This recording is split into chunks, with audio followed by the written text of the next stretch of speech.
औज़ुबिल्लाहिमिनश्शैतानिर्रजीम बिस्मिल्लाहिर्रहमानिर्रहीम। सज्जनों मित्रों बेलियो मैं एक बार फिर तुहाडी खिदमत हाज़िर हो गया। अज जरा मायूसी फैली हुई है हालात की वजह से। वो इस तरह है कि हर बंदा जिदे को भी जाके बैठते उन्होंने जंग दी गल्लां कर रहे। ईरान ने इस तरह कर दिता, इजराइल ने इस तरह कर दिता, नेतन्याहू मर गया, उन्होंने ईरान को एटमी धमकी देती, फलां फलां XYZ। अच्छा, इन्हां दी मालूमात लैन वास्ते इंसान यूट्यूब का बहुत सहारा लैंदा है, क्योंकि नैशनल TV के उत्ते जिहड़े लोग बैठे ने वो सारिਆਂ ਨੂੰ पता है कि वो सियासत कर रहे हैं या एक दूसरे दियाँ बुराइयां कर रहे हैं या अपने बंदियां दियां अच्छाइयां कर रहे हैं। लेकिन सोशल मीडिया के जोड़े व्लॉगर है, जोड़े लोगों को मालूमात बाहम पहुँचाते हैं, उन्होंने भी मैं जदों 5-7 व्लॉगरां मैं जो उन्होंने तबसरे करते देखे, उन्होंने भी ना कोई पावरफुल गल मैं नज़र नहीं आती। वो इस वास्ते कोई अपना तजजिया नहीं करते या तजजिया करना नहीं आता, वो सिर्फ खबर सुना रहे होंगे। फलां लीडर ने यह कहता है, दूसरे ने यह कहता है, तीसरे ने यह कहता है, चौथे ने यह कहता है। अच्छा, फिर वो अपना एंगल समझाते हैं कि वो इस वास्ते कह रहे हैं। फिर दूसरा व्लॉग शुरू। अच्छा, वो भी उहो जिहियां गल्लां रलदियां मिलदियां गल कर रहा होंदा, लेकिन वो अपना जिहड़ा तज़किया दे रहा होंदा वो उल्ट दे रहा होंदा। तुसीं तीसरा व्लॉगर ले लो, वो किस्से कहानियां सुना रहा होंदा। अच्छा, एक मेरे ऐसे जिन्हों की मैं ना बहुत ज़्यादा इज्जत करता, बहुत ज़्यादा कदर करता, व्लॉगर इस टाइम पहले इत्थे होंदे सी, प्रोग्राम भी करते थे, अजकल बाहर बैठे हुए नहीं। उन्होंने तो मैं ज़्यादा मुतासर इस वास्ते है कि वो बहुत इलम है।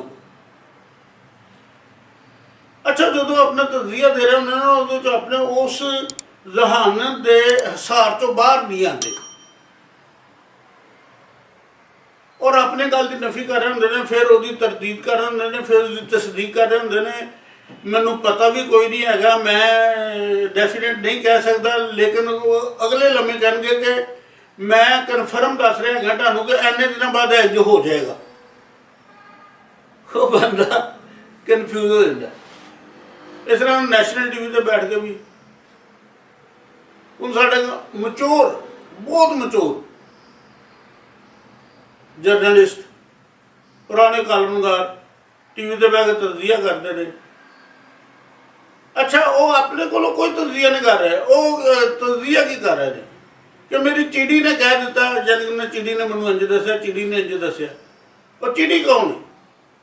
यानी कि चिड़ी हैगी है अदारे के कोल कोई बंदा होगा ना जोड़ा उन्होंने तलाह पहुँचाता है, उन्होंने तलाह पहुँचाने वाले का किरदार की है, वो किन्ने फिर झूठ बोलता, किन्ने फिर सच बोलता, उन्होंने भी नहीं पता। लेकिन वो कॉन्फिडेंस ने उन्होंने गल के उत्ते गल करके इंज हो जाना, इंज हो जाना। अच्छा, जो हम असीं अपने लीडरान ते आ जाइए, सियासतदानां ते आ जाइए, तुसीं कोई भी प्रोग्राम TV का देख लो, वो सारिया पार्टियां के सियासतदान बैठे होंगे ने और वो रियलिटी ते गल करना ना गुनाह समझते हैं। वो कहते हैं गल असीं वो करनी जिहदे ना साडे लीडरान की वाह वाह हो। लीडरान ने जिन्ना मर्जी गलत फैसला किया हो, तुसीं देखो तो तुहानूं उत्थे साबित कर देणगे कि इन्हां नूं ते वही नाज़िल होई सी ते इन्हां ने वो दस दिता है। अच्छा, जिन्नी देर हर पासे ना झूठ चल रहा है और यही जी चीज़ है ना आवाम को कन्फ्यूज कर रही है। मुल्की हालात हो ਜਾਂ ਜੰਗੀ ਹਾਲਾਤ ਹੋਣ, ਕੋਈ ਵੀ ਸ਼ੋਭਾ ਹੋਵੇ, ਉੱਥੇ ਗੱਲ ਅਥੈਂਟਿਕ ਕਰ ਦਿੱਤੀ ਜਾਏਗੀ ਨਾ, ਤੇ ਲੋਕਾਂ ਦੇ ਵਿੱਚ ਸਕੂਨ ਵਾਪਸ ਆ ਜਾਏਗਾ। ਯਾਨੀ ਕਿ ਨਾ ਹਵਾ ਤੇਜ਼ ਚੱਲਦੀ ਹੋਵੇ ਜਾਂ ਹਵਸ ਹੋਵੇ, ਹਵਾ ਨੂੰ ਪਤਾ ਹੁੰਦਾ ਕਿਵੇਂ ਅਸੀਂ ਇਹਦੇ ਨਾਲ ਨਜਿੱਠ ਰਹੇ। ਅੱਛਾ, ਜੇ ਝੱਖੜ ਚੱਲ ਰਿਹਾ ਹੋਵੇ, ਸਹਿਰਾ ਹੋਵੇ, ਤੇ ਕੌਣ ਕੀ ਕਹੇਗਾ ਕਿ ਕੀ ਹੋ ਰਿਹਾ? ਮੈਂ ਆਪਣੇ ਸਿਆਸਤਦਾਨਾਂ ਨੂੰ ਰਿਕੁਐਸਟ ਕਰਦਾ, ਤੇ ਜਿਹੜੇ ਜ਼ਹੀਨ ਸਾਫੀ ਨੇ, ਜਿਹੜੇ ਜ਼ਰੂਰਤ ਤੋਂ ਜ਼ਿਆਦਾ ਬਹੁਤ ਜ਼ਿਆਦਾ ਜ਼ਹੀਨ ਸਾਫੀ ਨੇ, ਮੈਂ ਉਹਨਾਂ ਅੱਗੇ ਤੇ ਮਿੰਨਤ ਹੀ ਉਹਨਾਂ ਦੀ ਕਰਦਾ ਕਿ ਯਾਰ ਆਵਾਮ ਬਹੁਤ ਪਰੇਸ਼ਾਨ ਹੈਗੀ ਹੈ। ਹਾਲਾਤ ਤੋਂ ਸ਼ਾਇਦ ਉਹਨਾਂ ਪਰੇਸ਼ਾਨ ਆਵਾਮ ਨਹੀਂ ਹੈਗੀ ਜਿੰਨਾ ਉਹਨਾਂ ਨੂੰ ਕਨਫਿਊਜ਼ ਕਰਕੇ ਪਰੇਸ਼ਾਨ ਕਰ ਦਿੱਤਾ ਜਾਂਦਾ। ਇੱਕ ਤਾਂ ਨਿਗਾਹ ਤੇ ਵਿਚਾਰੇ ਕਹਿ ਰਹੇ ਸੀ ਕਿ ਉਹ ਆਪਣਾ ਅਮਰੀਕਾ ਜਿਹੜਾ ਨਾ ਉਹਦੇ ਤੇ ਐਟਮੀ ਵਾਰ ਕਰਨ ਵਾਲਾ ਹੈਗਾ ਈਰਾਨ ਦੇ ਉੱਤੇ।